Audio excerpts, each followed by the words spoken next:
नमस्कार। मैं वसंत रावल। आज मैं आपको बताने आया हूं सन्मुख चंद्र क्या होता है, सन्मुख चंद्र कैसे देखा जाता है, सन्मुख चंद्र का इस्तेमाल कब किया जाता है। ये सारी बातें आज मैं आपको विस्तार से बताने के लिए आया हूं। लेकिन उसके पहले बताना चाहूंगा कि मुहूर्त शास्त्र के अंदर 3 प्रकार के मुहूर्त होते हैं। उसमें पहले नंबर पे आता है चौघड़िया मुहूर्त, दूसरे नंबर पे आता है होरा मुहूर्त और तीसरे नंबर पे आता है सन्मुख चंद्र का मुहूर्त। अभी सन्मुख चंद्र यानी क्या, तो सीधा साधा शब्दों से ही पता चलता है कि मुख के सामने जब चंद्र होता है तो उसे सन्मुख चंद्र कहते हैं। अभी हम लोग ये जानेंगे कि सन्मुख चंद्र का इस्तेमाल कब किया जाता है। तो हम लोग जब नए घर का वास्तु पूजा करते हैं और हमें नए घर के अंदर गृह प्रवेश करना होता है, तब सन्मुख चंद्र को देखा जाता है। हम लोग जब कोई नई दुकान की पूजा करते हैं, नई दुकान का ओपनिंग करते हैं और उस दुकान के अंदर हम लोग प्रवेश करते हैं, तो उस समय भी हमें सन्मुख चंद्र देखना होता है। ठीक उसी प्रकार कोई नई फैक्ट्री खरीदता है, कोई नया मॉल का ओपनिंग करता है, उस समय भी सन्मुख चंद्र देखकर अंदर प्रवेश करना चाहिए। ठीक उसी प्रकार अगर हम यात्रा करते हैं, विदेश यात्रा करते हैं, तब भी हमें सन्मुख चंद्र देखकर यात्रा पे जाना चाहिए। तो निश्चित तौर पे हमें सारे कार्यों के अंदर सफलता प्राप्त होती है, सुख प्राप्त होता है, संतोष प्राप्त होता है। अभी हमें सन्मुख चंद्र के अंदर कौन सा चंद्र देखना है, तो हमारी राशि का चंद्र नहीं देखना है, हमें गोचर चंद्र को देखना है। गोचर चंद्र यानी जिस दिन आप ओपनिंग करते हो, जिस दिन आप गृह प्रवेश करते हो, जिस दिन आप विदेश जाते हो, उस दिन कौन सी राशि चल रही है, कौन सी राशि में चंद्र है, ये देखना होता है। और ये कैसे पता चलता है, तो ये पंचांग के द्वारा पता चलता है, काल निर्णय के द्वारा पता चलता है, मोबाइल के अंदर भी पता चलता है कि आज कौन सी राशि चल रही है, और उसके मुताबिक हमें सन्मुख चंद्र को देखना होता है। तो सबसे पहले हम लोग जानेंगे कि कौन सी दिशा में कौन सी राशियां निवास करती हैं। सबसे पहले हम ये देखेंगे। आइए देखते हैं बोर्ड पे। ये आपके सामने मैंने कोष्टक बनाकर रखा है। इसके अंदर हम लोग जानेंगे कि कौन सी दिशा के अंदर कौन सी राशियां निवास करती है। तो इधर देखिए, यह है पूर्व दिशा, यह है पश्चिम दिशा, यह है उत्तर दिशा, यह है दक्षिण दिशा। पूर्व, पश्चिम, उत्तर, दक्षिण, ये 4 दिशाएं बनाकर रखी है। अभी मैं आपको बताऊंगा कि कौन सी दिशा में कौन सी राशियां निवास करती है। मेष, सिंह और धनु, मेष, सिंह और धनु ये पूर्व दिशा में निवास करती है।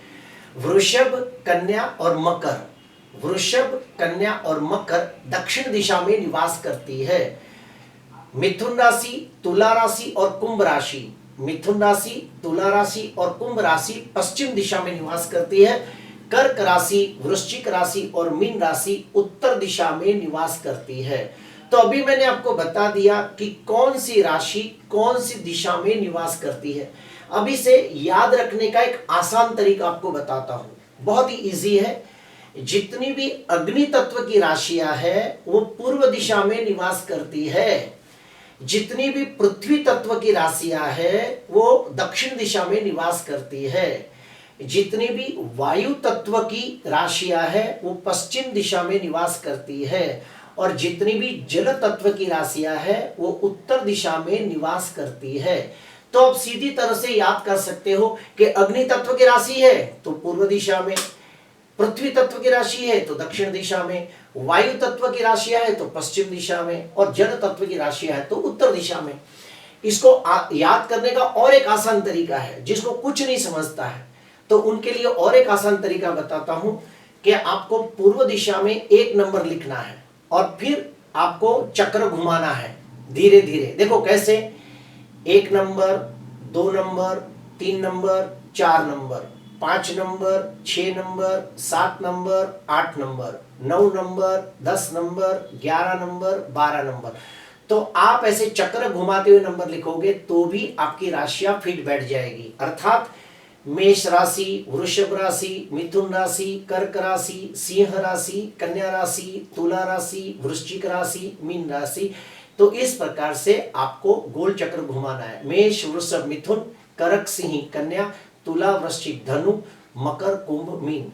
तो ऐसे आप नंबर से भी आप लिख के जान सकते हो कि कौन सी दिशा में कौन सी राशि निवास करती है।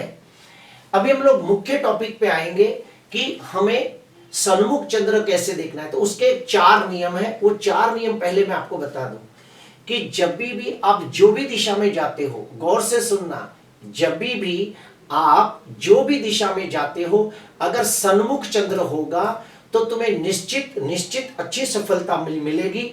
और उसे सर्वश्रेष्ठ कहा गया है, अति उत्तम कहा गया है, सर्व कार्य में सिद्धिदायक कहा गया है अगर सन्मुख चंद्र होता हो तो। अगर मान लो सन्मुख चंद्र ना होता हो तो फिर आपको दाहिने हाथ के चंद्र पे जाना चाहिए। दाहिने हाथ का चंद्र यानी राइट हैंड का चंद्र हो तब आपको जाना चाहिए। तीसरा नियम है, अगर दावे हाथ का चंद्र हो तो, यानी कि लेफ्ट हैंड का चंद्र हो तो उसे अच्छा नहीं माना गया है। उसमें कहा गया है कि अगर आप कहीं जा रहे हो और अगर आपके दावे हाथ का चंद्र है तो उसमें बहुत सारे विघ्न, अड़चने, रुकावटें और तकलीफें आती हैं।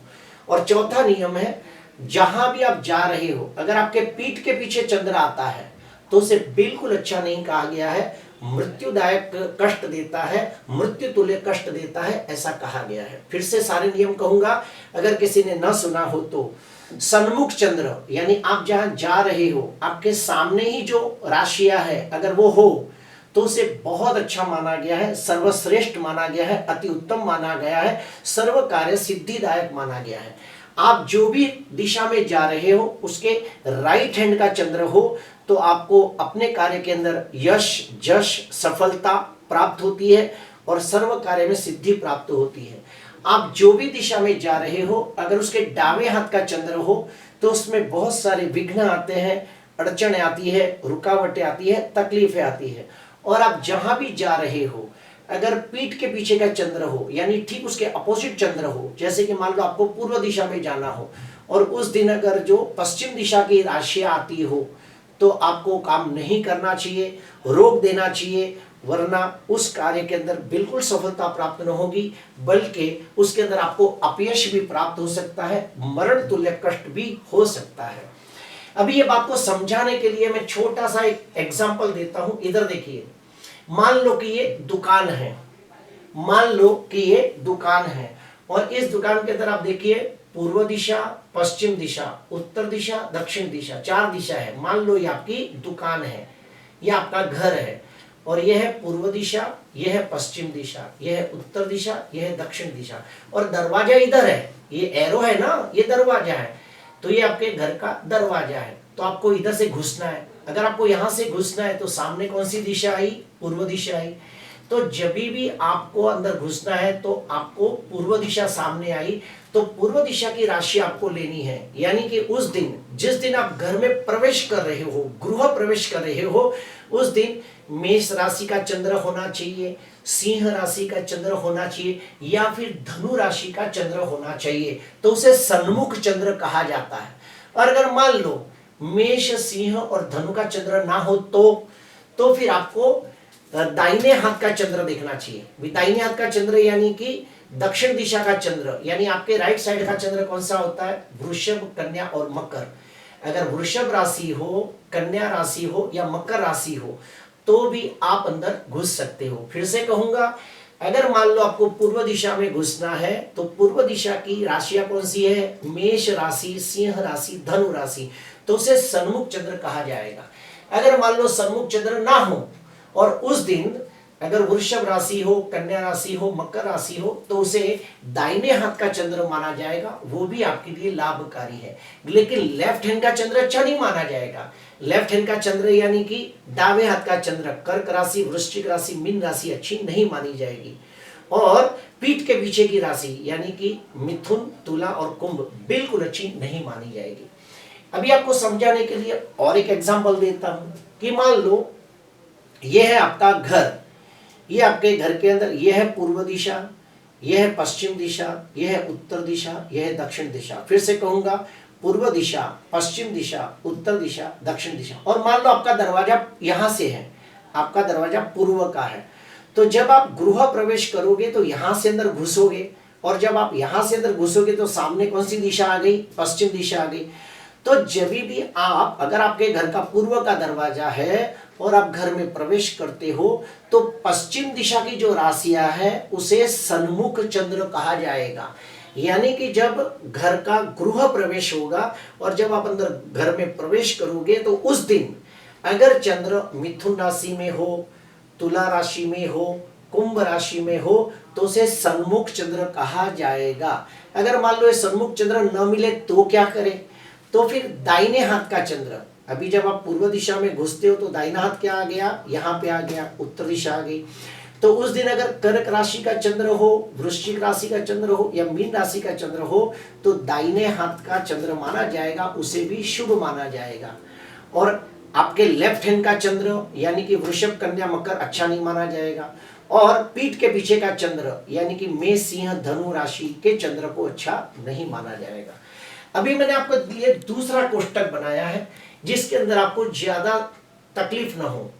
अगर आपको पूर्व दिशा में जाना हो, पश्चिम दिशा में जाना हो, दक्षिण दिशा में जाना हो, तो कौन कौन सी राशि का चंद्र हो तो आप उस दिन जा सकते हो। फिर से एक बार कहूंगा, अगर मान लो आपको पूर्व दिशा में जाना हो तो कौन सी राशियां गोचर में चल रही हो तो आप जा सकते हो। अगर आपको दक्षिण दिशा में जाना हो तो कौन सी राशियां हो तो आप दक्षिण दिशा में जा सकते हो। उसका पूरा कोष्टक है, देखिए।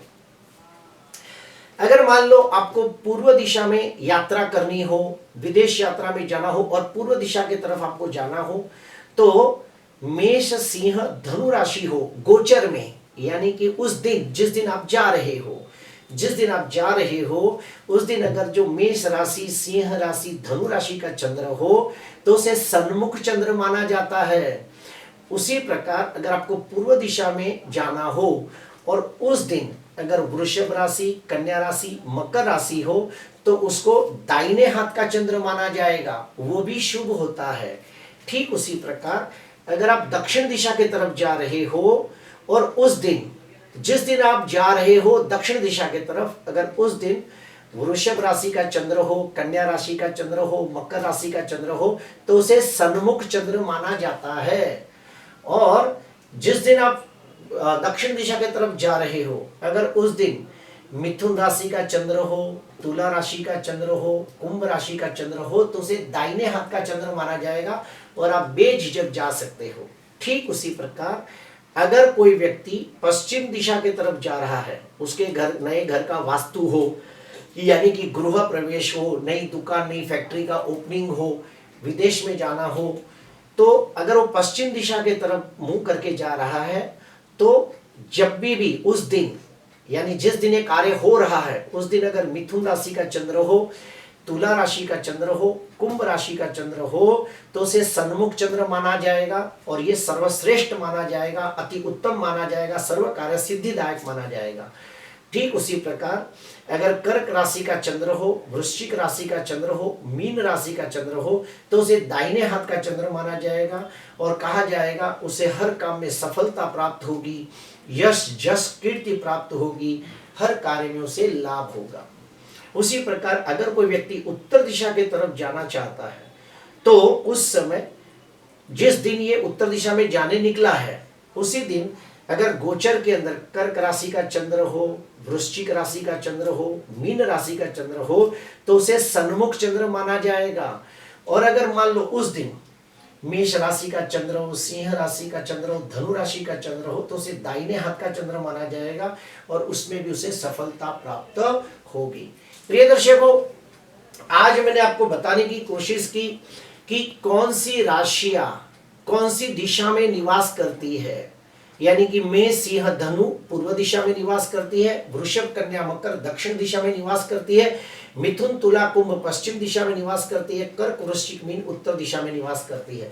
आप जो भी दिशा में जा रहे हो अगर उसी दिशा के सामने अगर वही राशि के चंद्र आ जाए तो उसे सन्मुख चंद्र कहते हैं। जो भी दिशा में आप जाते हो उसके दाहिने हाथ के चंद्र हो तो उसे अति शुभ माना गया है। आप जो भी दिशा में जा रहे हो उसके दावे हाथ के चंद्र हो तो विघ्नदायक, कष्टदायक, तकलीफदायक माने गए हैं। आप जो भी दिशा में जा रहे हो अगर उसके पीठ के पीछे के चंद्र हो तो उसे अति कष्टकारी, मृत्यु तुल्य कष्टदायी, उस काम में निष्फलता प्राप्त हो ऐसा माना जाता है।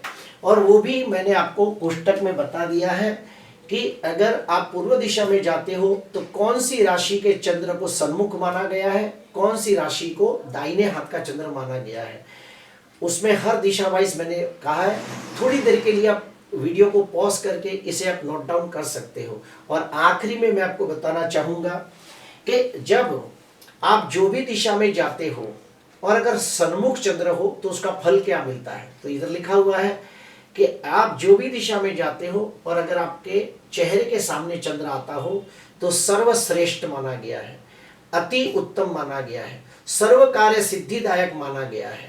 फिर वो नए घर का गृह प्रवेश हो, दुकान का ओपनिंग हो, फैक्ट्री का ओपनिंग हो, यात्रा हो, या फिर विदेश जाना हो, या कोई भी शुभ कार्य की शुरुआत हो तो आपको सन्मुख चंद्र में बहुत लाभ होता है। दूसरे नंबर पे आता है जिस दिन आप जो भी दिशा में जा रहे हो और उस दिशा के राइट हैंड के तरफ अगर चंद्र आता हो तो आपको हर काम में सफलता प्राप्त होती है, हर कार्य के अंदर यश, जश, कीर्ति प्राप्त होती है, हर कार्य सिद्धिदायक होता है और आपको बहुत लाभ प्राप्त होता है। तीसरा लिखा है कि आप जो भी दिशा में जा रहे हो अगर उस दिशा के दावे हाथ का चंद्र हो, उस दिन जिस दिन आप जा रहे हो उस दिन गोचर के अंदर अगर दावे हाथ का चंद्र हो तो उस कार्य के अंदर विघ्न आते हैं, तकलीफें आती है, रुकावटें आती है, अड़चन आती है, वो काम आसानी से नहीं होता, बहुत दिक्कतों के बाद वो कार्य पूरा होता है, व्यक्ति मेंटली डिस्टर्ब रहता है, परेशान होता है और उस चीज का आनंद नहीं ले पाता है। और आखिरी में आते हैं आप जो भी दिशा की तरफ जा रहे हो और अगर उस दिशा के पीछे वाले चंद्र हो तो उस कार्य में निष्फलता प्राप्त होती है, मरण तुल्य कष्ट होता है, वो काम पूरा नहीं होता, वो काम आधा अधूरा रह जाता है और व्यक्ति हताश होके, उदास होके, निराश होके वापस आता है, उसके कार्य के अंदर उसे यश प्राप्त नहीं होता। तो प्रिय दर्शकों, आज मैंने आपको बताने की कोशिश की कि सन्मुख चंद्र क्या होता है, लेकिन याद रहे ये जो सन्मुख चंद्र है उसकी तुम्हारी राशि से कोई लेना देना नहीं है। सन्मुख चंद्र तब देखा जाता है हाल में गोचर के ग्रहों को देखा जाता है, हाल जो जिस दिन आप ये कार्य कर रहे हो उस दिन कौन सी राशि का चंद्र है वो देखना होता है। तो प्रिय दर्शकों, आज मैंने आपको बताने की कोशिश की कि सन्मुख चंद्र कैसे देखा जाता है। और जब भी हम लोग किसी का बहुत अच्छा मुहूर्त निकालते हैं तो सन्मुख चंद्र अवश्य देखते हैं। खास करके गृह प्रवेश हो, किसी दुकान का ओपनिंग हो, किसी फैक्ट्री का ओपनिंग हो, कोई लंबी मुसाफरी को जाना हो, विदेश जाना हो, तो आप भी सन्मुख चंद्र अवश्य देखिए। अगर मान लो आपको सन्मुख चंद्र ना मिले तो आपके राइट हैंड के चंद्र को फॉलो कीजिए, तो भी आपके काम में यश, जस, कीर्ति प्राप्त होगी।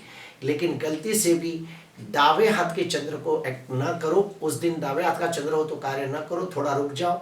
और अगर पीठ के पीछे का चंद्र हो तो गलती से भी वो दिन कार्य न करे। 2-4 दिन भले लेट हो जाए, भले 2-4 दिन लेट होगा चलेगा, लेकिन हो सके तो अच्छे मुहूर्त में कार्य करें तो निश्चित आपको सफलता प्राप्त होगी। बस आज के लिए इतना ही। नमस्कार।